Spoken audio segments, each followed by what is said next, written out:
继续来看这个台中市政府为着要让市民愿意来生养囡仔，这3年来公托的数量增加3倍。这刚是伫咧西屯的这个评定里来庆祝公设民营的托婴中心来开幕，市长嘛来送大礼，宣布讲为元旦开始，生育的津贴每一梯为1万块提悬到2万。 啊，这个公托的费用，嘛为1个月1万调降到7000，是大大来减轻着家长的负担。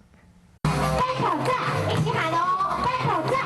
为着要让现代人加生囡仔，政府推动第18间公托，按算会使收24位0到2岁囡仔，要来减轻家长的负担。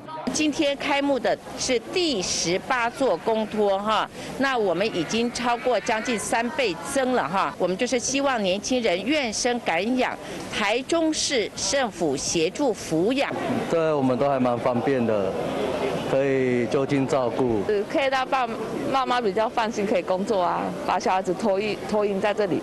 招老师会马上2项大礼。